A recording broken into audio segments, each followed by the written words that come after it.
Welcome to the Bill Cartwright Show featuring Steve Cohen. Our special guest today is Mr. Mike Wilhelm. Mike is a former coach of Cleveland, Chicago Bulls, longtime coach, scout, good friend. Mike, welcome to the show. Thanks for having me on, Coach. I appreciate it. You know, we've known each other for a while now, and I think your journey is really interesting because you grew up in Cleveland. I did, yeah. It's a small world. My first NBA team I worked for was the hometown team I grew up watching, the Cleveland Cavaliers, you know, it's kind of a long journey to get there. But nonetheless, I always wanted to coach.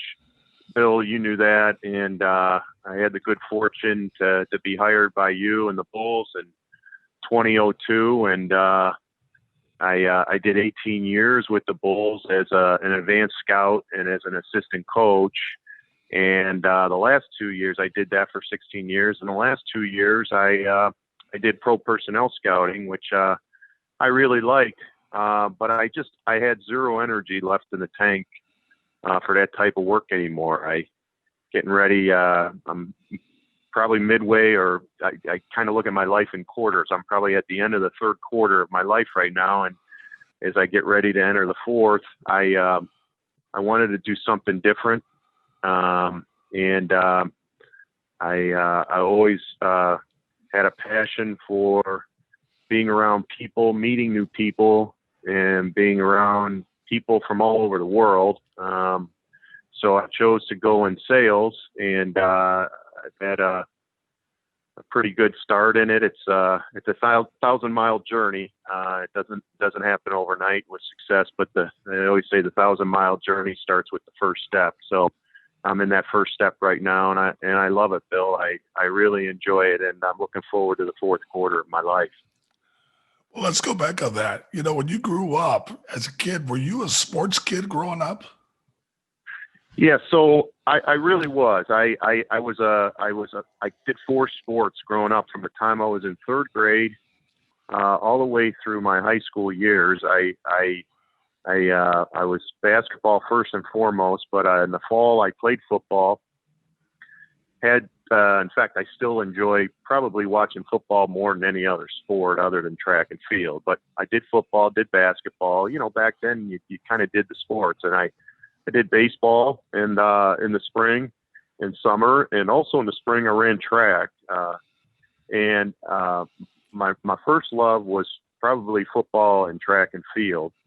And then, you know, my older brothers, I was the youngest of six, and I had three older brothers, and they were all into basketball more than any other sport. So I just kind of followed them around and did what they did. So I ended up locking in on basketball in high school, and I stuck with the track and field. And I was a hurdler. I ran 110 high hurdles. I was a 300 hurdler. I ran the 400. I was a sprinter, did some 200, and I actually like track probably a little better than basketball, but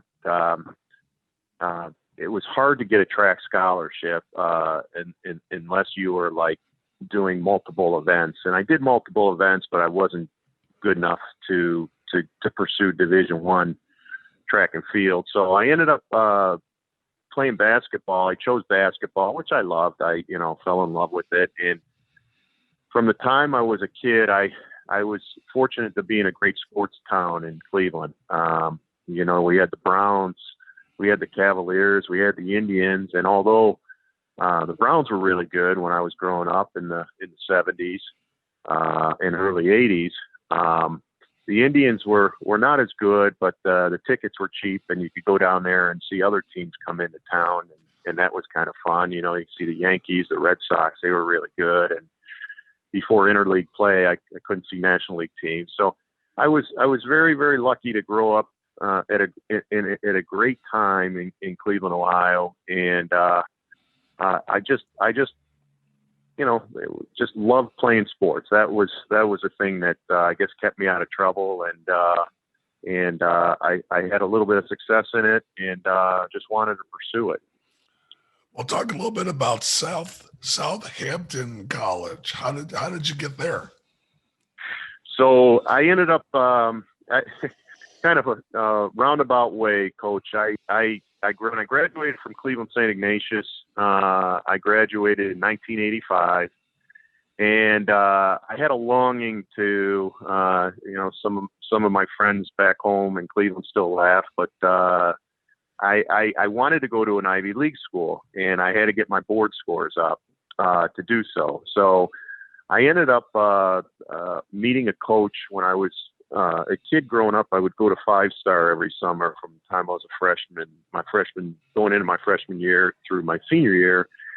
And there was prep school coaches from the East Coast that worked at 5-Star in Coraopolis, Pennsylvania at the time. So I met this one gentleman who was a coach at Worcester Academy. His name was Tom Blackburn. And, I had told him about, what I was striving to do. And he said, why don't you come up, pay for us at Worcester Academy, go to school, get a good education, get your board scores up, and see how it works out. Well, I fell short of falling into an Ivy League school, but by falling short, like they say, you reach for the moon, the worst you could be as a star. So at least I ended up getting a Division II scholarship. I played small college basketball at Southampton College.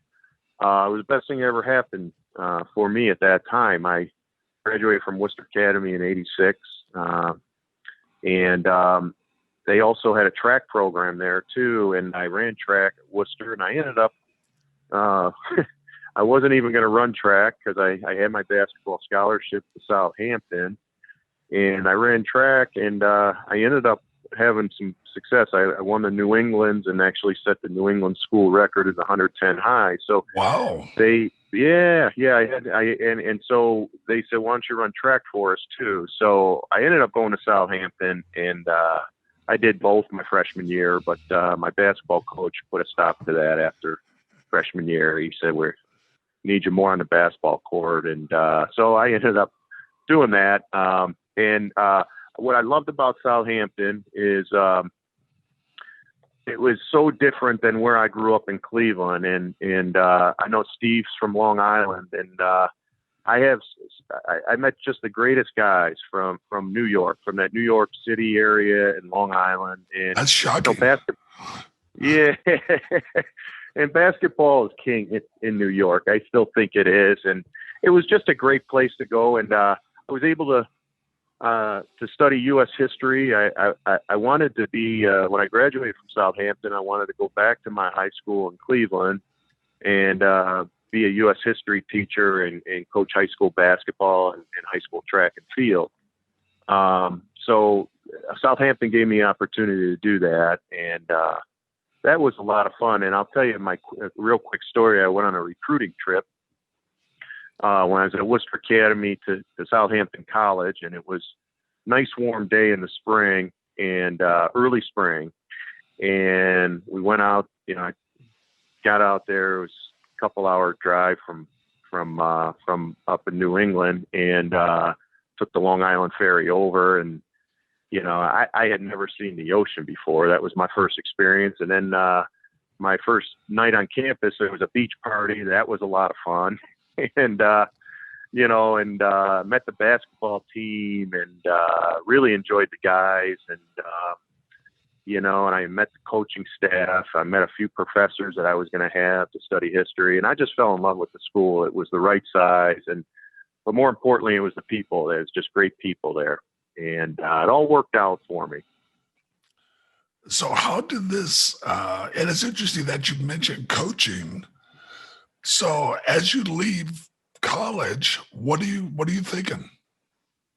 So I graduated in '89 from Southampton College, and what had happened, Coach, was we had there was a pipeline of Scandinavian players in not only basketball but in soccer that came to Southampton College. It started probably I don't know, before I got to Southampton. So probably about 5-6 years before I got there, before I arrived in the fall of 1986, there was a pipeline of Scandinavian players. So like when I played at Southampton, there were three guys on the team, one from Sweden, two from Norway. And I ended up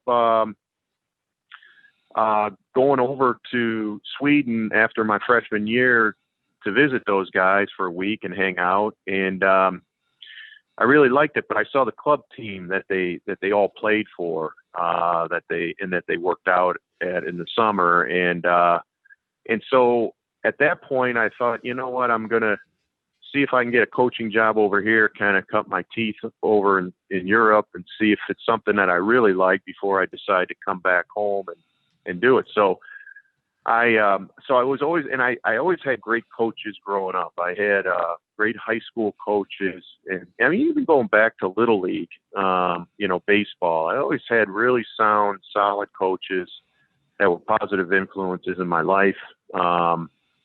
And I looked up to those men, and I wanted to be like them, and have a conviction in doing, helping kids get better.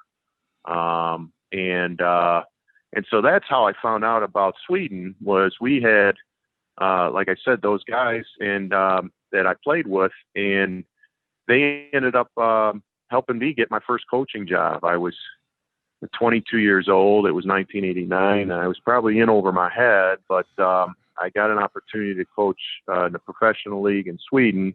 At the time, there were 12 teams in the league. I think they're up to 16 now. But it was a great place to start for me. I did it for 2 years. I had success, made the playoffs both years.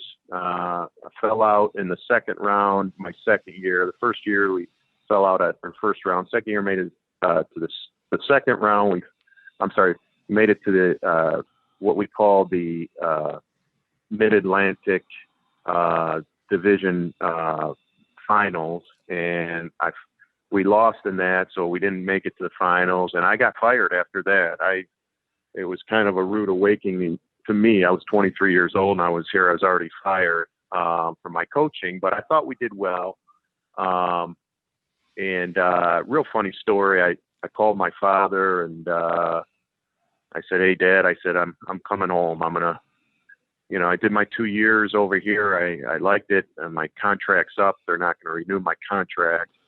I'm going to come back home and go back to St. Ignatius and teach and coach and, follow my dream. And so he picked me up at the airport in Cleveland Hopkins Airport.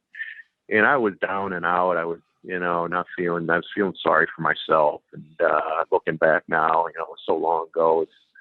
It was like 33 years ago, but he picked me up at the airport, and we're driving out of Cleveland Hopkins, heading home. I was going to live at home until I got my feet on the ground with my folks. And we get to a long stoplight, and he hands me a playing card, an Ace of Spades playing card. It looked like it was soiled, looked really beat up, and my dad was in World War II. And so I said, "What's this card for?" And he said, he goes, when we were saving the bridge at Remagen during World War II, we went into that battle because it was a real hard battle. And we thought at the time we got to bring our troops together. And at that time, the Ace of Spades card was a good luck card in World War II. Later on in the Vietnam War, it became the death card. But in World War II, in anti-aircraft, my dad was anti-aircraft. They used that card and they put it in their helmets, and it was a good luck card, and it brought him luck. They ended up saving the bridge at Remagen to get the troops over into Germany, and they were shooting down German aircraft, what they called the Luftwaffe, and he had great success. And he gave me that card, and he told me that story at that time. And here I was, 23 years old. I never knew he had it, and didn't know the story. And he said, "From now on, you keep that with you. You'll have good luck. If you treat others the way you want to be treated, you work hard, things will work out for you." So a week later, I get a call from Wayne Embry, and I had the card in my backpack with me, and I got a phone call. Back then there weren't cell phones, and I had gotten to know Wayne because of my connections at Worcester Academy when I went to prep school for a year. Wayne's son had played there a couple years before me, and I had talked to Wayne Jr., told him I had an interest in, coaching. Thought I wanted to do the high school, which, I was ready to take a job with the high school team in Cleveland. But Wayne said, we're starting this newly created position. It's called video coordinator. It was in the early 90s. And Bill, you were tearing up the league then. And so I said, geez, I might want to try this instead. So I took the job with the Cavaliers as a video coordinator, and that's how I got my foot in the door in the NBA, and that was 1992. From that point on, I never looked back. I kind of worked my way up from the mail room. I worked for 9 years in Cleveland, 6 of which were as a video coordinator, and then my last 3 as an assistant coach and an advanced scout. And then I worked in the WNBA as well when I was a video coordinator. The WNBA started, and we needed an assistant coach for that team. And Wayne, I was able to do both. I was able to keep my responsibilities as a video coordinator with the Cavs and be the assistant coach for the WNBA team. I did that for 3 summers and really loved it because I was on the floor doing game preps and plans for that and getting great experience. And then from there, I started. Lenny Wilkins was the head coach. His last year was my first year as a video guy, and then Michael Fratello took over, and I was with Mike for 6 years, and then Randy Whitman for 2 years. And then I took a job with Denver for a year as an advanced scout. Mike, can you go back on that? Tell us a little bit about your 3 different coaches you had in Cleveland. What were they like? And some of the players who were there. Yeah, it was a great time for me to learn the NBA game, Bill, because we had finished products. The guys that were on that team, first of all, the coaching staff were wonderful, wonderful human beings first and foremost, but they were great coaches. And, like Lenny Wilkins was a former player, so he had a good feel for what players go through. And, and then, he's one of the few guys that I think he might be the only guy in the Hall of Fame that is in there for both as a player and as a coach. So at that time he was a seasoned coach, and I just learned a great deal from him about the game and, how to work players out. Back then, there wasn't, I hate to call it this, but there wasn't as much hand-holding. Guys came in and, they knew what they had to do. First of all, there weren't as many teams. It was more competitive. The rosters weren't as big. So, guys were, when you worked them out and you got on the floor, they were more mature at that point. So it was a real good time for me to come in. And we had some great players on that team that, we would end up playing the Bulls in the playoffs, and your team, Bill, and you guys always got the best of us, it seemed like, in the playoffs. And but I was very fortunate to be able to start in the early 90s in the NBA. And then, from Coach Wilkins, and we went to Coach Fratello, and a gentleman that wore his emotions on his sleeves, and it was a great opportunity for me to learn not only with Lenny, but then with Coach Fratello. Coach Fratello was great at preparation, and he was a great, game coach, and was able to, I owe him a lot as well. He gave me a great opportunity. And then the assistants that we had on that staff, Coach Rothstein, who was a former head coach, and Sidney Lowe, and a gentleman by the name of Jim Boylan, who helped me quite a bit get my foot in the door. doing the video in Cleveland as well. So, and then Randy came in, Randy Whitman, and so yeah, I was very, very lucky, first of all, to be retained by those gentlemen, and also, when you're a coach in the assistant coach in the NBA, you're not just working with a head coach, you're working with other assistants. So you're learning a lot. And for me, it was like, basketball 101, those years in Cleveland. I was cutting my teeth, learning the NBA game. It was a different game than Europe. With the 24-second shot clock, that was a monster to get used to and in coaching. And then, the rule changes and things, there was different rules involved, and there's more physicality, which I liked. That brought out the competitive nature in players. Hey, Mike, can you talk a little bit about who were some of the guys on the team? I got them now, but who were some of your guys on your squad at that time? Yeah, so Brad Dougherty was our starting center, and I know you have a history with him. Yeah, we know Brad. Brad's a good guy. I like Brad. Yeah, and he was, and then Larry Nance, and Brad and Larry were very similar. They liked car racing. They were from the country, and they liked to hunt and that type of thing. And at the time, and you remember this, Bill, we were playing at Richfield Coliseum, which was kind of, it was in the middle of Akron. Nowhere. In middle between of nowhere. Akron and Cleveland. It was in the middle of nowhere. Yeah.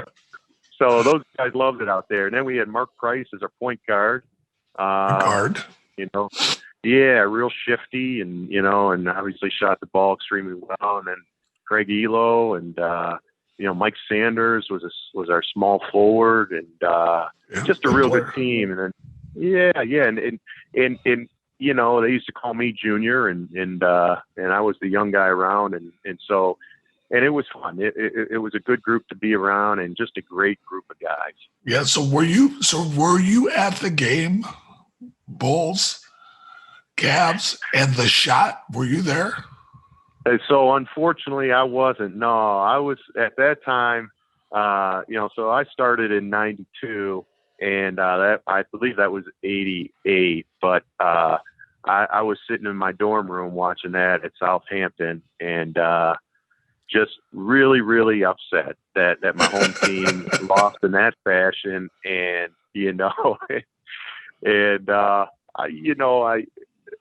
the frustrating thing for me was, and because I like studying the NBA, I studied the different leagues, college and all that, and even the CBA to a certain extent. But I believe if that year, I think the Bulls, I think the Cavs went 6-0 in the regular season, something like that. You probably might remember better, Bill. But and then they got to the playoffs. It was a different story. But and then it happened again in '92. The year I joined the Cavaliers as a video guy. He hit another shot over Gerald Wilkins that people they remember the one against Elo.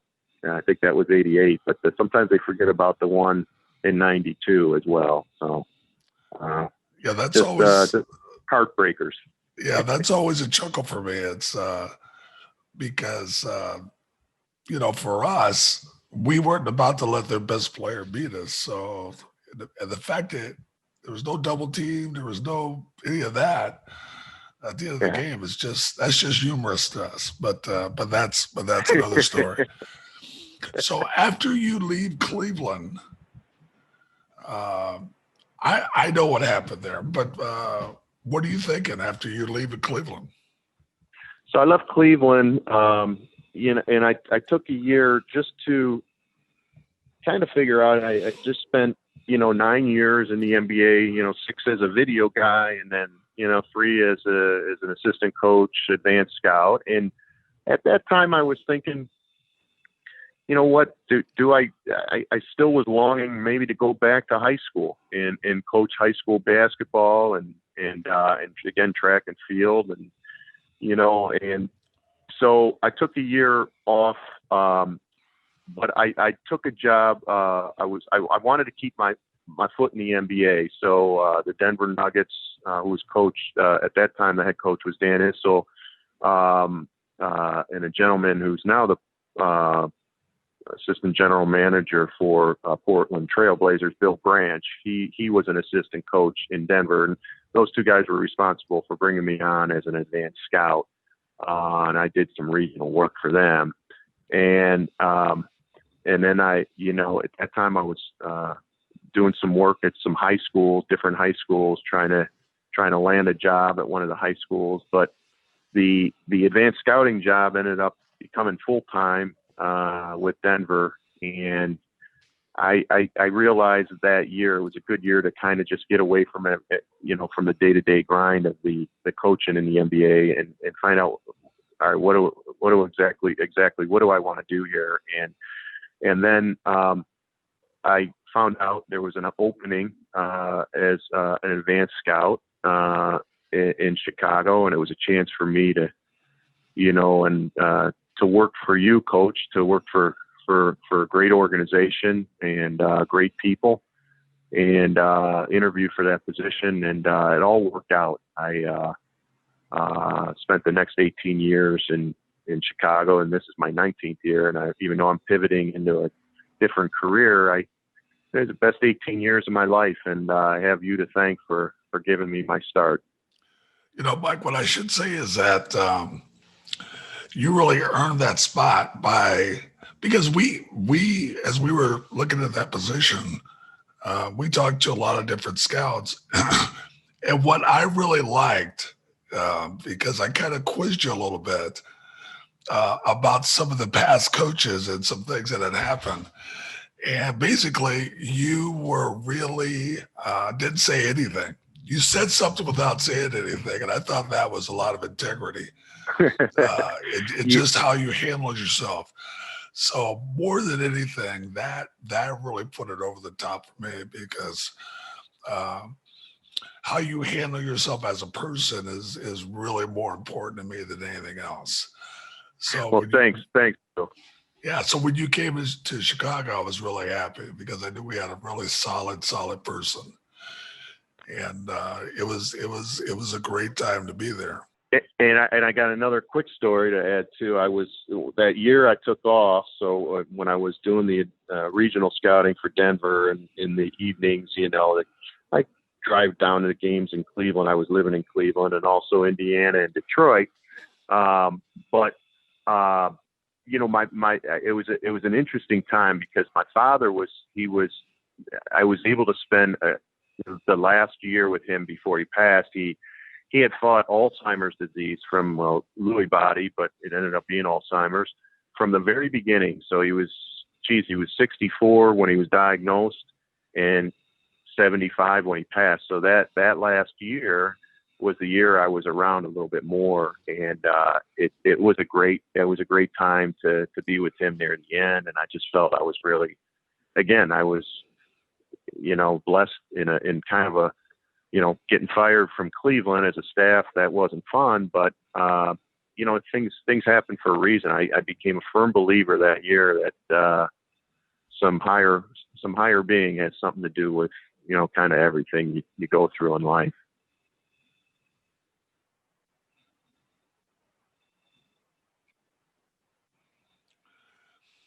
Can you talk about, now you've been around for a bit, talk about the differences in, I think, yeah, well, first of all, like I have to laugh. I look at how big the staffs are now. Like the staff, the size of a staff. There's some staffs have 5 to 6 assistant coaches. So that wasn't the case for a good portion of my career as an assistant coach. There was only usually 3 or 4 assistant coaches, and I just thought the accountability was better than as an assistant coach. You were more accountable for things because, there just weren't as many people on staff, and, there wasn't such a thing as a development staff for a good portion of my career as an assistant coach. The last couple of years, that started to become a popular thing, and So Yeah, talk a yeah, little bit about I that. What is sometimes a I don't development understand it staff? either. What is that? But my last couple of years I'm there, not sure I I know. was around, a staff that had a development, person. And at that time, this is going back 4 or 5 years ago, there was, one guy doing the development, and development staff is a staff that works players out. Okay. So they take them before practices, and work them out. They take them after practices and continue to get some shots up and do, work on their weaknesses and continue to hone in on their strengths. And then, then they'll work with the players before the game. And, whereas in the 90s and the early millennium, the assistants did all that, the assistant coaches, and you had a better rapport with the players because of it. Players built trust with you, which I thought was the number one thing Lenny Wilkins always told me about was, the biggest thing is build trust with the players. So they trust you and you trust them. And, and your job is to, help them, help them become better players, for their team, but also to put more money in their pocket, and if the players felt you could do that for them, there was other things, where they believed in you and that you had conviction in what you were doing and helping them, you built trust. And, I just felt that was gone my last few years of coaching. I wasn't, and that's when I didn't like it anymore. I wanted to be around the players and work them out and try to get them better and try to put more money in their pocket, by making them, really, really good, and help the team win games, and also to, not just physically, but also, emotionally helping guys out, so, and I just felt that was missing near the end. Now there's, now teams have 4 or 5 guys as development coaches, and they have 5 or 6 assistant coaches. And, I just felt it wasn't for me anymore. And I was glad I made the move to personnel scouting, which I really enjoyed, as well. But, I had some physical problems. I had a back fusion surgery, which I've talked to you a little bit about, Bill. It kind of, I became a couple steps slow and couldn't do things I wanted to do anymore. I was missing 3 discs in my low back from L3 down to S1, so I had to get some new discs in there. And the good news is I went back to my height of 6'5", but the bad news is I've got all the steel down there. I got 48 pieces of titanium holding those 3 discs together. So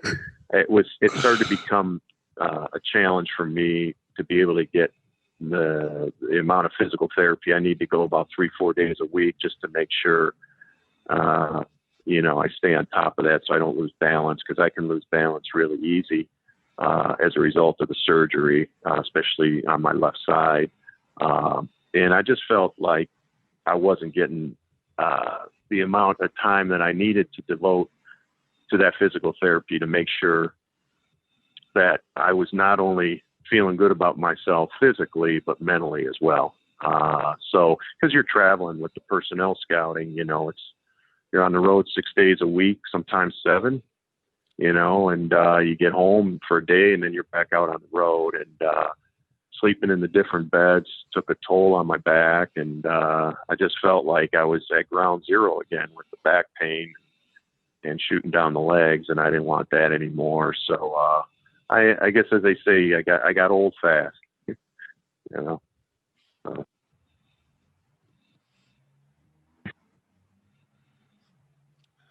Well, not old fast. You've been around a while, and traveling Yeah. and working out and all that on the road is that's not easy. I'm just going to ask you 2 more questions. One is, Oh yeah, give that's me an easy 3 one, Coach, of your and I favorite love that. players, I always guys look that back. I you always have like coached. starting 5, my best 5, and then I also have the worst 5.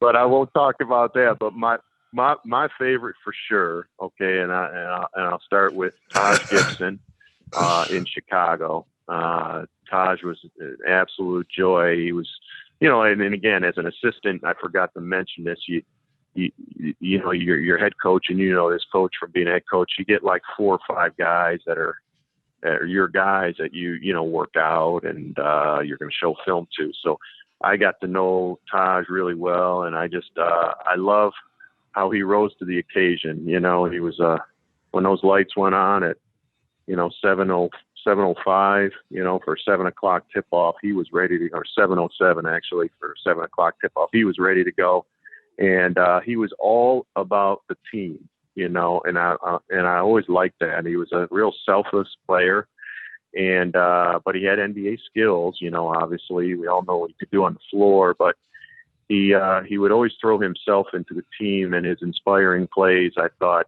were great for not only the starters but the bench crew that he played with, that second unit. My other of his top 3, so Todd Gibson, and then Kirk Heinrich, who you know, coach, you coached him as well. Kirk was one of my guys as well that I had as an assistant, and I think I learned more from Kirk than he learned from me. In fact, I know that's the case. I learned a lot, you know, as he was a point guard, and he saw the game, you know, differently than a lot of the, you know, than wings and forwards and centers and all that. So I learned a lot from him because I never played that position as a kid growing up. And the thing I liked about Kirk was his moxie, his toughness, and was also all about team. The one constant, you know, with all these guys is, you know, is they know what it takes to win and win big in the league. And then my third would have to probably be Larry Nance in Cleveland. Larry did so much for my career early on when I came into the NBA, and took me under his wing. And, you know, I was, you know, only 23 when I started in the league. I was very intimidated, and he taught me you can't be intimidated, and, you know, and we became good friends. And I'd say Larry Nance is definitely one of the top 3.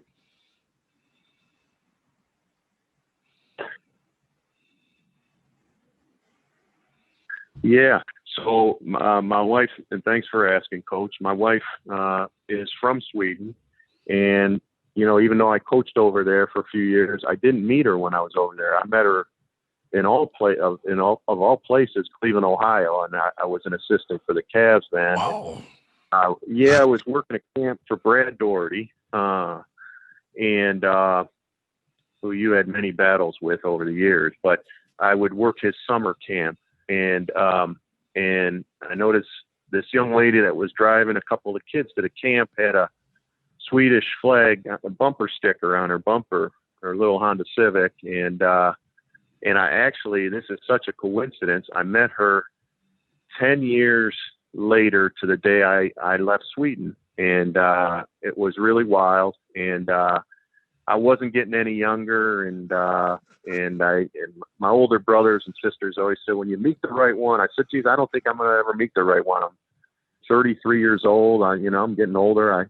And they said, no, when you meet the right one, you'll know. And as soon as I met Annika, I knew she was the right one. We went out for a few dates, and it worked out real well. And I think, you know, the common thread there was I understood her really well because of where she was from, you know, being in Sweden, and I lived over there, even though I was in a different part of the country.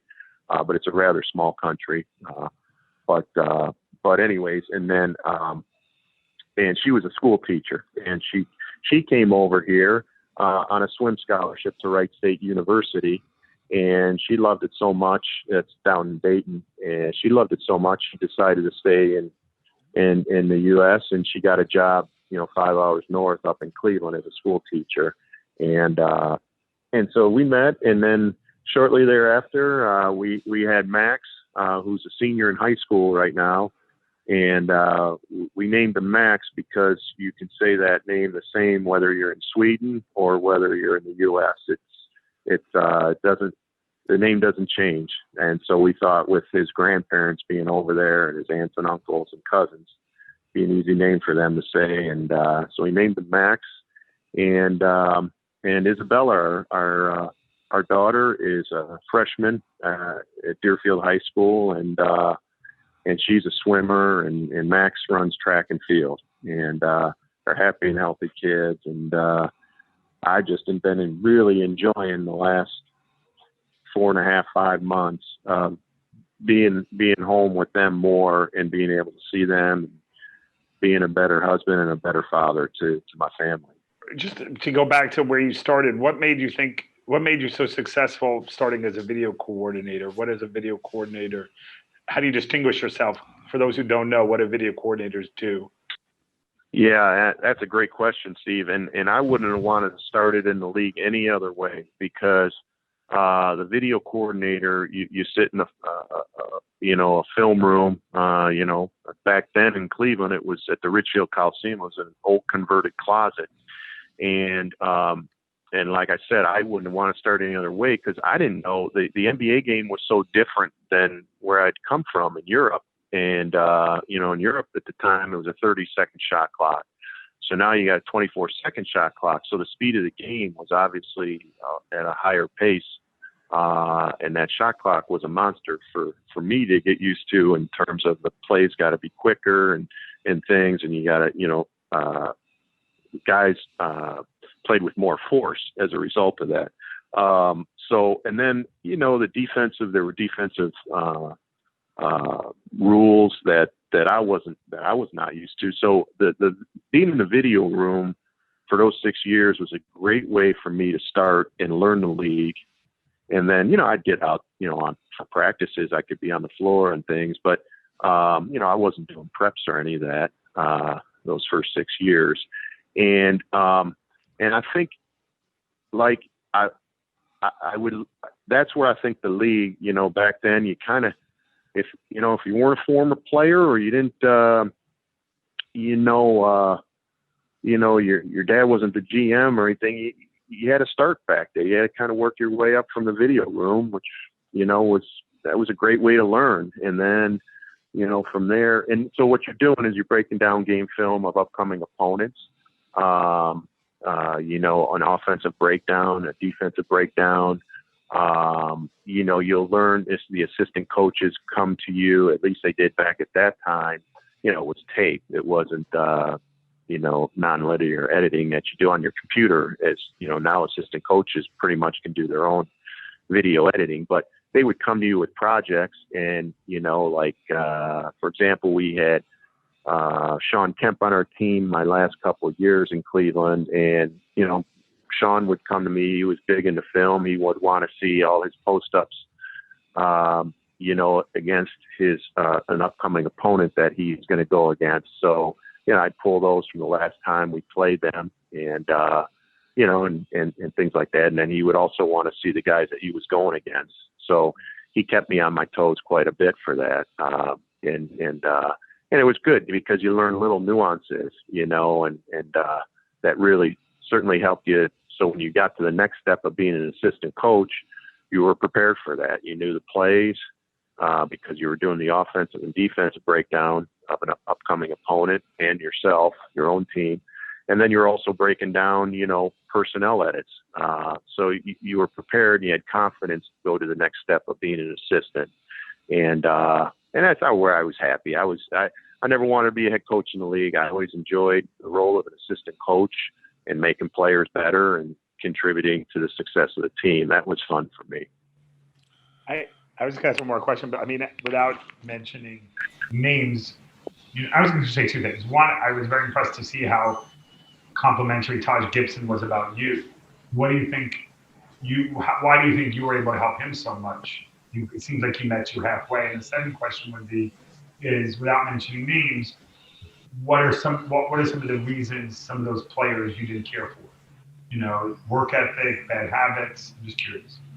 Well, yeah, and I appreciate the question. The guys that I really didn't care for were never about the team. They were about individual stats.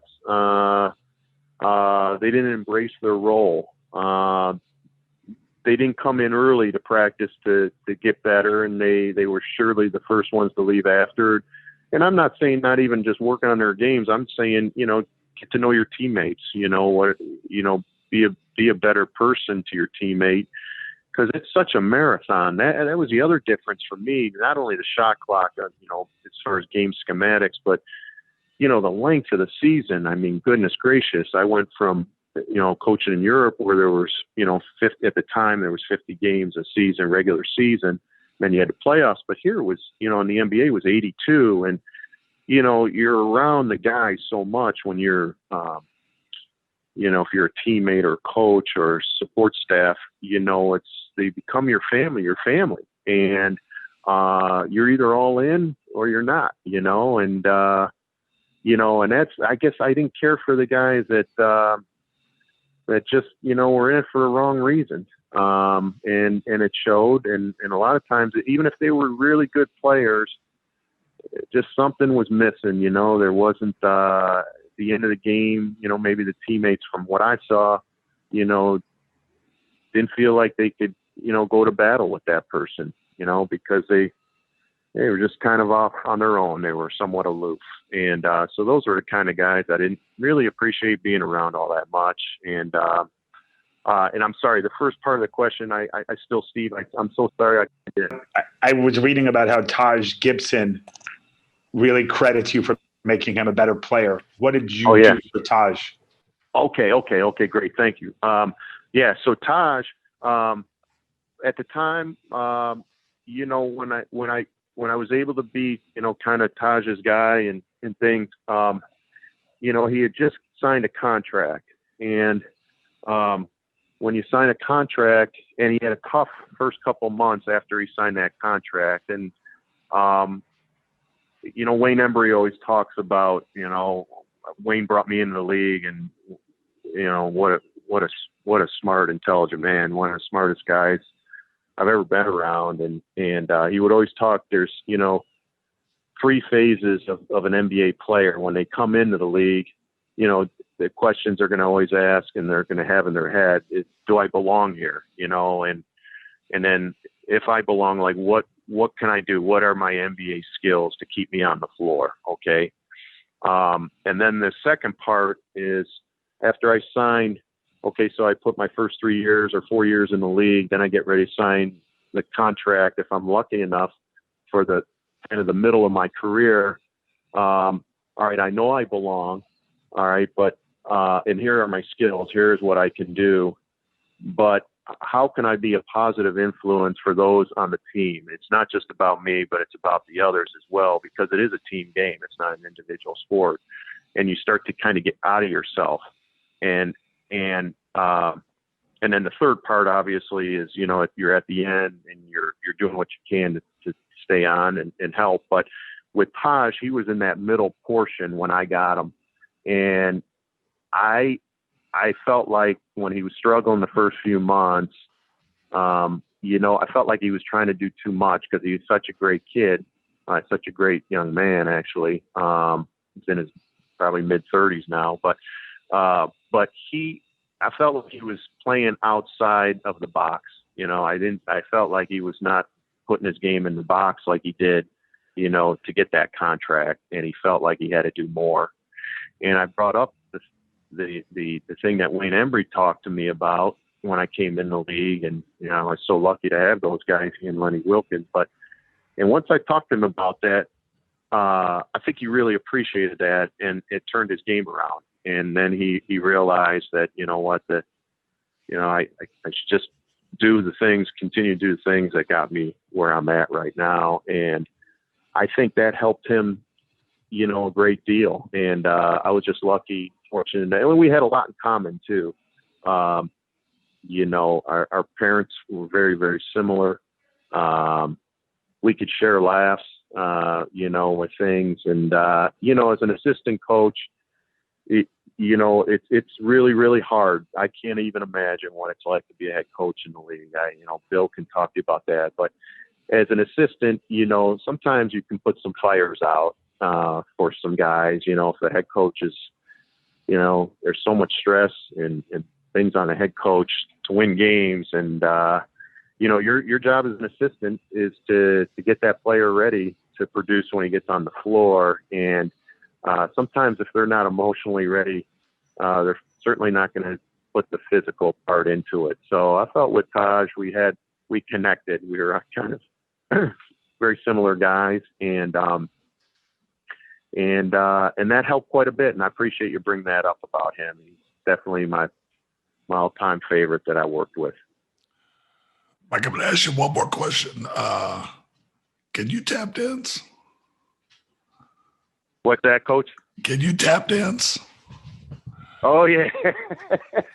Well, I'm embarrassed to say I'm very good at tap dancing. I wish you wouldn't have brought that up, Bill, but I'm at peace with myself nowadays, being 54 and a half. And the reason I know how to tap dance, and I actually started classes a month ago. I went back to it, Bill, and I haven't told anyone. Wow. That. This is the first time I told anyone. Yeah. So as a kid, Steve, I had grown up. So as I mentioned earlier, I'm the youngest of 6. So my mom and dad had 6 of us in 10 years. Real interesting story. My parents couldn't have any children for their first 7 years of their marriage. And then all of a sudden, they had 6 in 10 years. So when I turned 2.5, my mom had to go back to work. And she said she had, there was time, my older brothers and sisters, they started getting braces and all that. So she needed to go back to work. So she went to work, and she couldn't find a babysitter for me because my mom taught ballet and tap dance for 57 years. She started as a 14-year-old during the Depression. Started her own studio at 14.